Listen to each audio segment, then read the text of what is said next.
나 요즘 이유 없이 내 주변 사람들이 다 미워. 나 요즘 이유 없이 우리 식구들이 미워 죽겠어. 이런 경우에 그들이 나에게 잘못을 했다기보다 내가 나를 너무 미워하고 있는 상태이기 때문에 거울 반응을 하게 되는 것이거든요.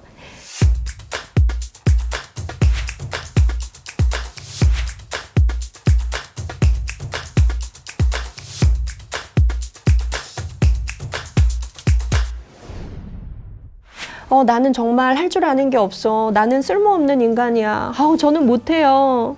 뭔가를 잘했을 때도 이번은 운이 좋아서 그래요. 저는 할 줄 아는 게 없어요.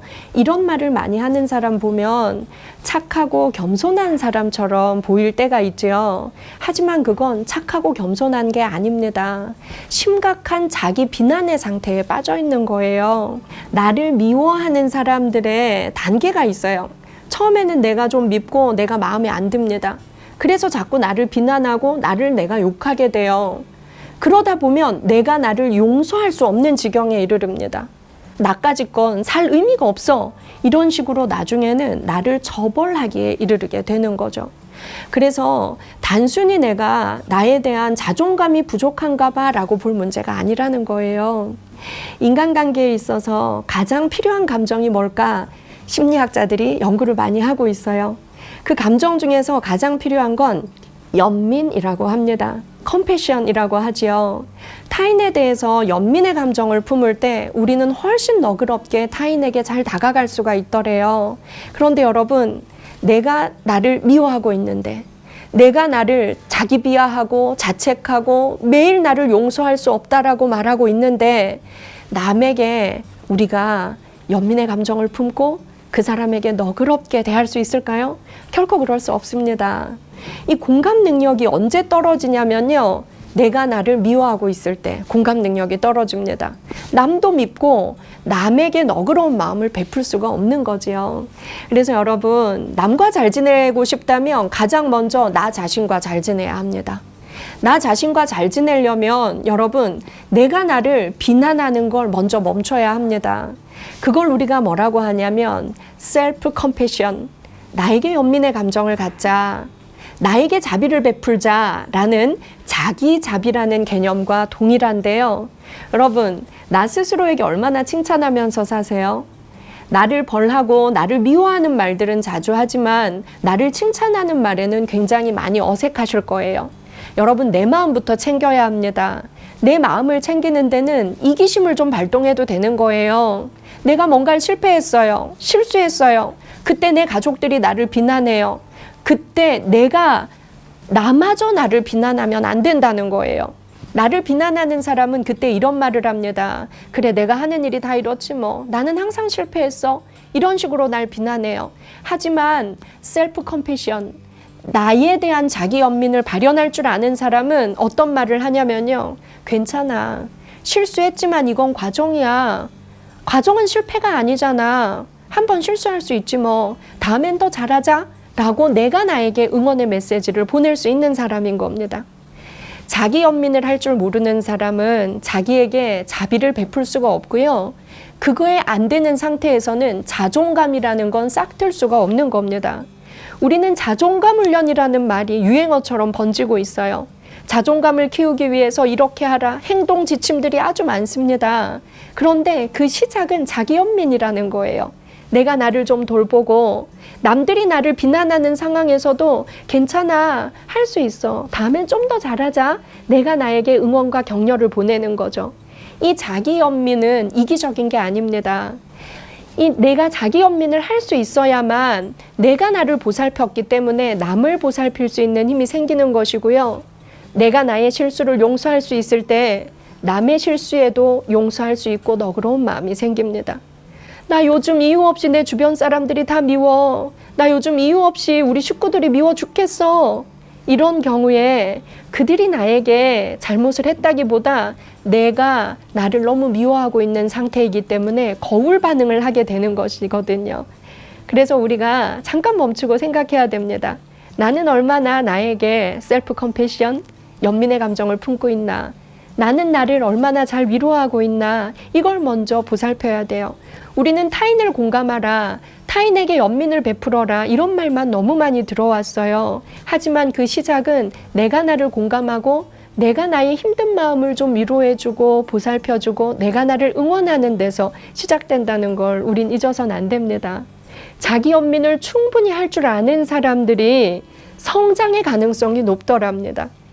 왜냐하면 자기 연민을 계속 하다 보면요, 사고 체계가 긍정적으로 바뀌어요.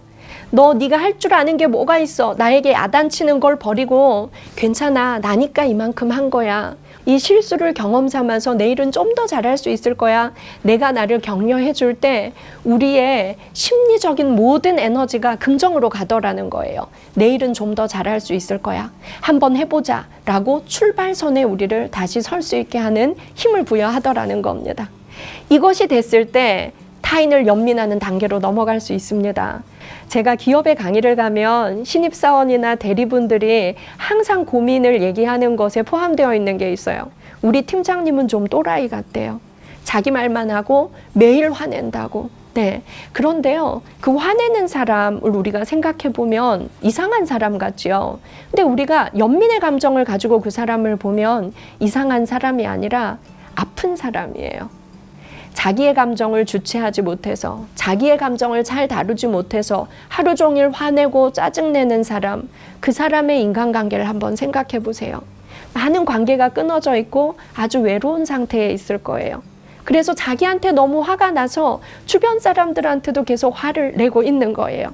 자기 연민을 전혀 할 줄 모르고 자기 감정을 보살필 줄 모르는 아픈 사람인 거죠. 그러면 그 사람이 나에게 화를 내고 짜증을 냈을 때도 똑같이 화내기보다 저 사람 마음이 많이 아픈 상태구나.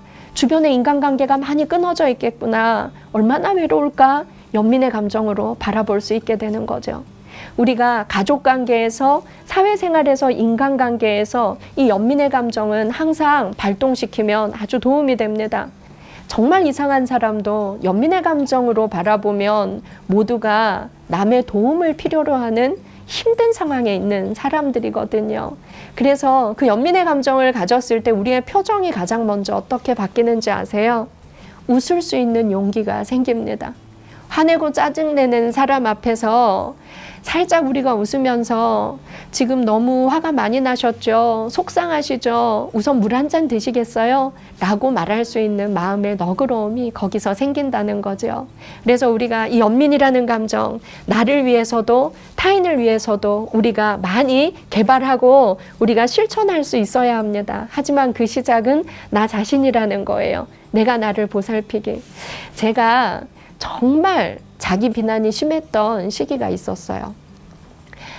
그때는 제가 정말 믿었던 사람에게 배신을 당했다라고 제가 생각하고 있던 시기였어요. 너무 제 자신이 바보 같고 너무 쓸모없는 인간 같아서 매일같이 일기장에 뭐라고 썼냐면 나는 나를 용서할 수 없다. 나는 나를 용서할 수 없다. 매일 일기장에 그렇게 썼어요. 그 단계를 넘어서면 자기 처벌로 갑니다. 용서할 수 없는 단계. 나는 죽어도 싸. 이 단계로 가는 거예요. 정말 그 단계에 이르르면 아무도 나를 구원해주지 못하는 단계에 가게 되는 겁니다. 그때 어느 날 제가 정신이 번쩍 들었어요. 거울을 우연히 보게 되었는데 정말 깡 마르고 살 희망이 하나도 없는 어두운 표정의 여자가 이마에 죽고 싶어 라는 글씨를 써놓고 다니는 듯한 그런 표정을 발견하게 되었어요. 너무 낯설고 거울 속에 있는 나지만 전혀 손잡고 싶지 않았어요. 다가가고 싶지 않았어요. 그 당시에 제 주변에는 사람도 없었어요. 제가 저를 미워하니까 제가 모든 사람을 미워하고 원망하고 밀쳐내고 있더라고요. 그래서 그날 정신이 번쩍 들어서 내가 나를 보살피지 않으면 내가 나를 죽이겠구나라는 생각이 들었어요. 그래서 아침 저녁으로 제가 뭘 했냐면 아침에 일어나서 우리가 세수를 하잖아요. 세수하고 거울 보고 예쁘다 이러고 제가 저를 쓰다듬었어요. 그리고 밤에 우리가 한 번 더 세수를 하죠. 그때 거울을 보고 그때 또 한 번 저를 제가 쓰다듬었습니다. 더 예뻐졌네. 오늘도 잘 살았어. 이걸 했어요. 그런데 너무 놀라운 게요. 눈물이 나기 시작하더라고요. 내가 나를 비난하는 것에 너무나 익숙해져 있었기 때문에 너무 낯설었어요. 그런데 제가 느꼈어요. 제 스스로 너무나 큰 위안을 얻더라고요. 남이 저에게 예쁘다라고 했을 때 그때는 저 사람이 나를 놀리나? 내가 뭐가 예뻐? 입 바른 소리 하네? 이런 부정적인 감정이 들었어요. 왜냐하면 내가 날 미워하고 있었으니까. 근데 내가 나에게 해주니까 제가 굉장히 안정감을 느끼고 행복감을 느끼더라고요. 그때 알았어요. 내가 나를 좋아한 적이 한 번도 없다는 걸 깨닫게 되었습니다. 그래서 저는 정말 마음 아픈 사람들, 특히 내가 너무 미워서 자기 처벌을 실천한 사람들, 모아놓고 집단 상담을 할 때 우리가 꼭 같이 하는 게 있어요. 나는 내가 참 좋다. 나는 내가 참 좋다. 이걸 해요. 한 10번 넘어가면 모두가 울어요. 그리고 엉엉 울어요. 엉엉 울어요.